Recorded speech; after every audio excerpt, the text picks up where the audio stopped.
Labour Minister Thulas Nxesi has meanwhile placed the UIF Commissioner Teboho Maruping and 3 other senior managers on precautionary suspension. We're joined by Lindelwa Dunjwa, who sits on Parliament's Portfolio Committee on Labour. Good evening, Ms. Dunjwa. Thank you so much for your time. Firstly, just the reaction of the Portfolio Committee to just the scale of corruption that has been taking place at the UIF. No, thank you very much, ma'am, and thank you to the listeners.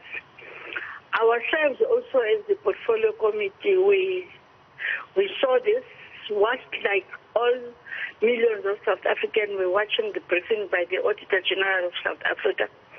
We were just as shocked as everybody in terms of the scale of the fraud and corruption in that unit, which we are also disappointed, as I'm saying, and shocked. But what we, on behalf of the committee, because the committee has not said yet after the briefing by the Auditor General, but I've got that responsibility. On behalf of the committee, we want to say to the people of South Africa, we're happy that the President has said the Auditor General must audit all the COVID-19 relief funds, which then the Department of Employment and Labour falls under in terms of TERS in UIF. And we are also happy with the swift action that has been taken by the ministry in putting these top officials in the UIF on precautionary suspension to allow whatever investigation, to allow all the investigations that are going to taking place in terms of systems and a number of things. And we will then be briefed.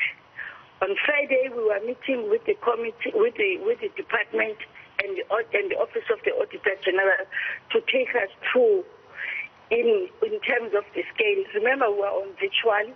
We haven't had the luxury of having the document from the Auditor General of South Africa, but we are confident that those people that have been stealing money from the money that ordinary people of South Africa who are hungry, some of them are unemployed, that money is going to be then going to be the investigations, in fact, are going to expose those people that have been stealing the money.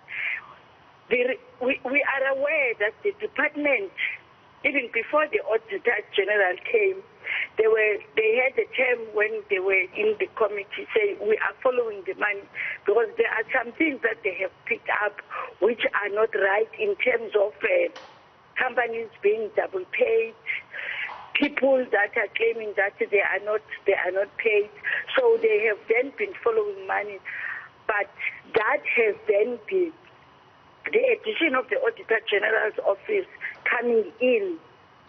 You know, when the auditor said that term of the eagle dare, if I'm putting it correctly, it's that they have gone deeper where everybody, even I'm sure the department, the unit which is UIF, was really taken aback, and we are very, very happy and we're comfortable. We will conduct our oversight. We're starting on Friday on that. So yes, the long and the short is that we're disappointed, we're shocked, we're angry, we're ashamed that an entity of a department that we are oversighting can go to this, there can be fraud and corruption of this extent, let alone claiming for people that have passed on and those that are in it, and minors for that matter, as what was then reflected by the minister.